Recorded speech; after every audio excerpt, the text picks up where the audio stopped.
আজকে কিন্তু আপনাদেরকে জানাবো যুবসাথী প্রকল্প কিভাবে আপনারা আবেদন করবেন। এটি কিন্তু 21 থেকে 40 বছর বয়সে কিন্তু হতে হবে আবেদন করতে গেলে। তার মধ্যে কিন্তু আপনাদের ম্যাক্সিমাম শিক্ষাগত যোগ্যতা কিন্তু মাধ্যমিক পাস হতে হবে। তো এর জন্য কিন্তু আমি বিস্তৃত সম্পূর্ণ অনলাইনের মাধ্যমে কিন্তু জানাবো কিভাবে বাড়িতে বসে আপনার মোবাইলের মাধ্যমে কিন্তু আপনি খুব সহজে আবেদন করতে পারবেন। তো আবেদন করার জন্য কি কি ডকুমেন্টস লাগবে সম্পূর্ণ বিস্তৃত ভিডিওর মাধ্যমে কিন্তু জানতে পারবেন। অবশ্যই জানার বিষয় নয়, এটা কিন্তু আমি সম্পূর্ণ করে দেখিয়ে দেবো যে কিভাবে আপনি আবেদন করবেন। তো যারা এখনো অবধি চ্যানেলটিকে সাবস্ক্রাইব করেনি অবশ্যই চ্যানেলটিকে সাবস্ক্রাইব করে নেবেন। প্রথমে কিন্তু আপনাদের ক্রোমে বা গুগলে গিয়ে লিখতে হবে যুবসাথী প্রকল্পে, এই ওয়েবসাইটে কিন্তু আপনাদের যাইতে হবে। অল কিন্তু APASWP গভর্নমেন্ট, এখানে কিন্তু যেতে হবে। গিয়ে ক্লিক করার পর কিন্তু এখানে এরকম নতুন পেজ শো হবে। তো এখানে সিলেক্ট হওয়ার পর কিন্তু এই পেজের মাধ্যমে কিন্তু ক্লিক টু অ্যাপ্লাই, অর্থাৎ কিন্তু এখানে ক্লিক করতে হবে। ক্লিক করার পর কিন্তু আপনার একটা নতুন পেজ ওপেন হবে।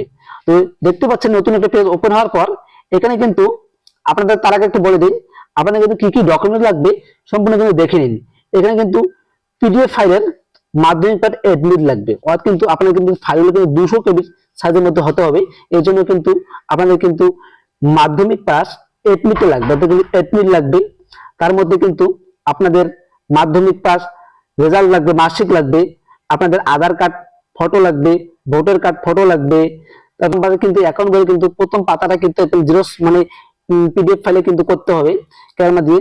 তারপর কিন্তু আপনাদের ওবিসি থাকলে ওবিসি দিবেন, এসটি থাকলে এসটি দিবেন, আবার এসসি থাকলে এসসি সার্টিফিকেট দিবেন। তারপর কিন্তু আপনাদের পিজিবি কিন্তু একটু হাফ ফটো লাগবে। তারপর আপনার কিন্তু সিগনেচার, আপনার কিন্তু সিগনেচার সবগুলো কিন্তু পিডিএফ এর মধ্যে কিন্তু এটা কিন্তু ফটো আর শুধু তোমার সিগনেচারটা কিন্তু জিপিজির মধ্যে হলে হয়ে যাবে, অর্থাৎ কিন্তু পিএনজি মধ্যে হলেও হয়ে যাবে। তারপর কিন্তু এখানে কিন্তু আমি ডকুমেন্ট দিলাম। তারপর কিন্তু নতুন একটা পেজ ওপেন হবে। তারপর কিন্তু মোবাইল নাম্বার দিয়ে কিন্তু এখানে ক্যাপচার কোড বসাতে হবে। ক্যাপচার কোড বসাতে গেট ওটিপি তে ক্লিক করতে হবে। তো গেট ওটিপি তে ক্লিক করার পর আপনাদের নতুন আরেকটা পেজ ওপেন হবে। এখানে কিন্তু আপনাদের ভেরিফাইয়ের জন্য কিন্তু ওটিপি আসবে, এখানে ওটিপি সেন্ড করতে হবে, অর্থাৎ বসাতে হবে। বসার পর ওটিপি বসার পর এখানে কিন্তু তারপর নতুন একটি পেজ ওপেন হবে। তো এখানে কিন্তু প্রথমে দেখতে পাচ্ছেন 1 নম্বরে এখানে কিন্তু আপনার মোবাইল নাম্বার কিন্তু থেকে যাবে, এখানে আধার নাম্বার লিখতে হবে, এখানে ফাদার নেমস অর্থাৎ কিন্তু আপনার মিডল নেম থাকলে মিডল নেম, লাস্ট নেম। তারপর কিন্তু আপনাদের ব্যাংকের সাথে যে মোবাইল নাম্বারের লিঙ্ক আছে এখানে কিন্তু সেটা এখানে লিখতে হবে। লেখার পর আপনার যদি ইমেল আইডি থাকে আপনার ইমেল আইডি এখানে বসিয়ে দিবেন। বসিয়ে দেওয়ার পর কিন্তু আপনাদের তারপর নিচে আসতে হবে। আসার পর যখন আপনি যদি মেল ফিমেল, আপনি মেয়ে বা ছেলে বা আদার কিছু হয়ে থাকেন তাহলে কিন্তু এখানে সিলেক্ট করতে হবে। তো এখানে কিন্তু ডেট অফ বার্থ লিখতে হবে, আপনার ডেট অফ বার্থ কিসে ডেট অফ বার্থ লেখাতে হবে। এটা কিন্তু পরিষ্কার লেখানো হচ্ছে যে 21 থেকে 40 বছর মধ্যে কিন্তু হতে হবে, অর্থাৎ 21 থেকে 40 বছর। 1/4/2026 অর্থাৎ কিন্তু এই বয়সে এই তারিখ থেকে আপনাদের যত বয়স হবে এখানে কিন্তু 21 থেকে 40 বছর, কিন্তু ম্যাক্সিমাম 21 বছর কিন্তু লাগবে আপনাদের। তারপর আপনাদের কিন্তু এখানে ফাদার নেমস, মাদার নেমস, আপনার সব, আপনি যদি বিবাহিত হন তাহলে কিন্তু আপনাদের এর স্ত্রীর নাম লিখে দিবেন। আর আপনি যদি এসটি এসসি ওবিসি এরকম হয়ে থাকেন তা এখানে ক্লিক করে দিবেন। ক্লিক করে দেওয়ার পর কিন্তু আপনাদের নিচে আসতে হবে।